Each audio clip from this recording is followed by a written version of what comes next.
Faulkner here at On Point, drinks with MJ, cheers. Chin chin. And you knew, didn't you, straight away the froth is Yeah. yours. Crazy. I want to know how you first got into fighting. Oh, okay. It all starts back in 1982. I was watching World of Sport, pro wrestling, and I watched it. And obviously, as a kid, you don't know it's predetermined. And that's all I wanted to do with my life. I just thought I want to do that. And that led on to, I started amateur wrestling. It's the same wrestling what they do in the Olympics in 1991. And basically, they didn't used to train kids in freestyle in Kirby, in the sports centre. But what they allowed me to do is basically be the bodyguard for a class and keep kids out. Eventually, they let me train. And because I've been watching that long, I knew all the moves. And I'd done freestyle wrestling for 8 years, and I think I lost my first comp, but then I won every other comp after that. But yeah, I just thought that'd lead to pro wrestling, but it didn't. It didn't lead to pro wrestling because it's two different sports. Yeah. Got freestyle wrestling, it's a legit Olympic sport. Got pro wrestling, which is a predetermined. It's entertainment, isn't it? So I think it was around 2001 I became a dad for the first time. I was a little bit in limbo, and it was a guy called Mark Wilson. I was training, doing his Muay Thai class, and Vale Tudo had just kicked in this new form of fighting, which became MMA and cage fighting. So Vale Tudo is the same as MMA, but in a ring, but just a little bit more violence. With the fights, they weren't really weight limits. Didn't really always have gloves either. Yeah. But I think at the time I had a £300 debt. I thought my life was over. I was only a young lad then, but they offered me £200 for the fight, so it's okay. And that's how it started. And then it all went from, isn't that mad? The way it just all went from there. So do you think when you watched it on the telly all them years ago, you were just instantly like, this is what I want to do? Yeah, it's I've always... What was it though? What was that? Like, I want to do this. Was there a certain fighter? Was there a certain like program? What was it that made you want to do it? It's funny that you just mentioned that, because the first match I ever watched was, there was this guy, I didn't even realise who the good guy was, but the bad guy was called Skull Murphy. Right. And that's a name you don't forget, isn't it? Definitely. And it just absolutely, from that moment, because it was injustice, I've always had a high sense of justice. Right. And this guy was cheating. I was only 2, bear in mind. And you spotted it? I was like, this is right. I said, when I'm an adult, I'm gonna batter him. That was literally it. That was the first motivation. I mean, over time, things change and the motivation changes and stuff. But yeah, that was the first bit of fuel. It was anger at this bad guy cheating. Yeah. I just wanted to get back at him. And do you know what? If I ever meet him, I don't know. Watch out. Yeah, Skull Murphy. Yeah. How did your family react, and how did they, take it when you were like, I want to go into fighting and I want my life to go that way, because how did your mum and your parents find that? Well, just they were so used to it from a young age, because even when I was playing back with toys, I don't want to lose you on this, but there was a series, Master of the Universe, I still love it now. I had all my He-Man figures and they were always fighting, and then I watched wrestling, then I used to make them all wrestle, and it's just been a theme since that young age, so they were used to it. So every time I'd done something, though, it was the same reaction, though. It was like, what do you want to do now? I want to go and be wrestling, and it's nothing to do with it. It's like a certain mentality that in Liverpool, with regards to kids have big dreams, and they weren't getting shot down, but people go, yeah, okay, whatever. Pipe dream. Whatever. And it's funny because now that I've stopped the fight, I'm actually doing pro wrestling now. So it's everything I've wanted to do, I've actually done. But again, that's not about money or an adulation. I mean, I'm on the show, so there you go. There's a highlight. Thank you. Drinks with MJ, cheers. But yeah, it was never about money, and I haven't lost that. I used to call it Saturday morning magic, because that's what you used to look forward to when you was a kid. It was Saturday mornings. That's the only time. It's like now you can binge watch anything. Yeah. It wasn't the internet back then, it was just Saturday morning, that's when you get to watch me one programme of Masters of the Universe, or something like Mask, or some cartoon, or one show of wrestling. You're only half an hour long each. And I've kept that magic, that dream, and that motivation, and I've kept it. And that's what I call it, Saturday morning magic. How do you feel? How do you, when you hear the titles like world champion, two-time world champion, how do you react to these when you hear these titles about yourself? I was okay until you mentioned it then. I got a bit goosebumpy then. It was just, and it's weird as well, because I'd won titles leading up to it. Yeah. Because I already had a goal, and like I said, it changed a lot. Because I was training in, I'd won an English title in my third fight in the Valley Sudo. I was in the ring, and then I ended up getting offered a fight on it in an actual cage. My fourth fight was in a cage, and like back then it was just, I got offered $1,000 for £1,000, so I just took that. I was wanted, and that was all. That money was always to spoil my kids. That was all that was for. It wasn't for anything else. But I still wanted to be. I mean, during the fighting side, I just wanted to be the best legitimate grappler in the world. Yeah. 'Cause that was basically going back to my original motivation, and then it didn't really sink in until like after, because it was 2011 when I won like my own weight and an open weight. Wow.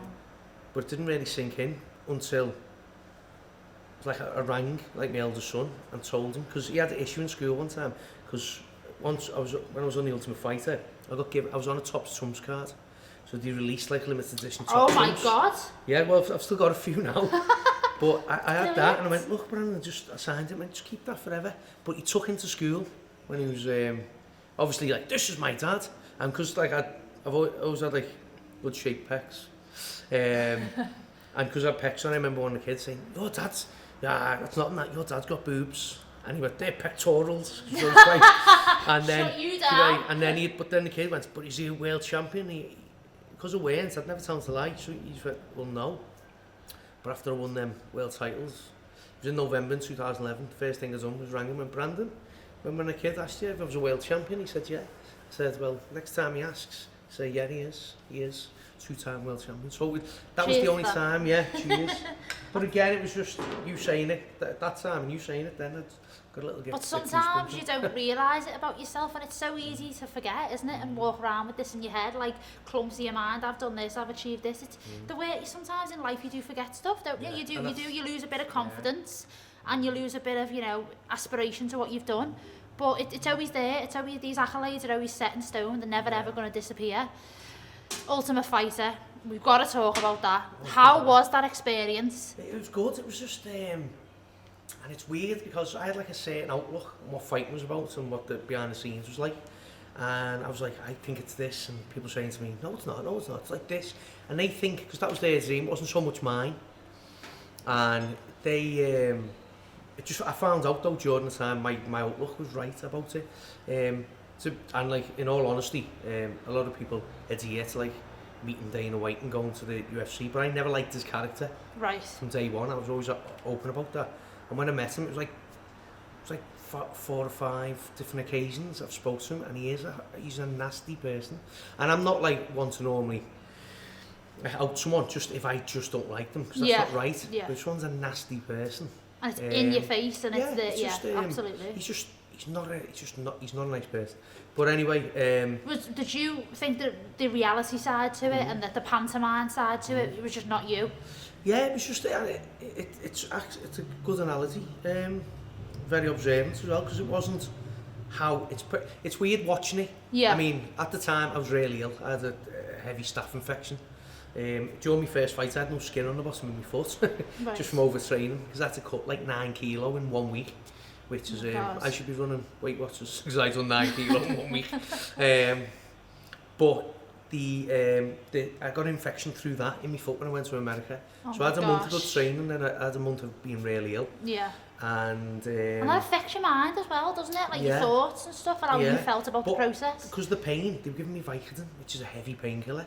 So I was like, basically I was just like smashed down my head anyway. Yeah. But I still remember enough. I had enough cognitive ability about me to soak up the environment, and it was good. I met really lovely people there. Yeah. The English lads were there, and the American kids who were there were like really trying to be like, we're going to cause a rivalry and that, but lasted about a week, and he just thought, oh, everyone's cool in here, and everyone got on, and there was no drama. So how did he make it on the show? Even the order of the fights was wrong, and on the TV, and some of the things that happened, they put in the wrong order. I understand how to make a show, but they should call it semi-reality or something like that, because it's not. Because you've got to come out as a caricature, haven't you, of yourself? And well, to be honest, they didn't really motivate any of that. I think they picked some of us based on that. Yeah. You know, when you look back at your career, like today, what have been your highlights of just even like, you know, when you haven't been fighting? What have, you know, people you've worked with, associated with? What have you, when you think about it, like, you think, oh my God, like, I'm proud of that. You know what I mean? I'm proud of what I've done. Who have you loved to work with? And you think, Listen, here's loads, and someone's going to get a bit, I've got my P's and Q's. It's going to be a bit pissed off. We're in the pub. Right, it's going to be pissed off.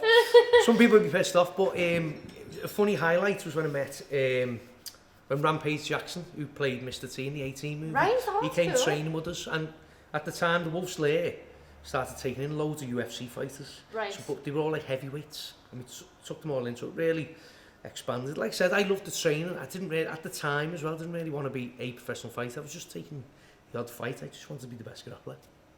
But it was the times in the gyms were absolutely, it was just fantastic. So it was like the tricks. It's like people reacting to jokes. It's nice when people laugh at jokes, but I like it when people react bad to a joke and get really, really peed off.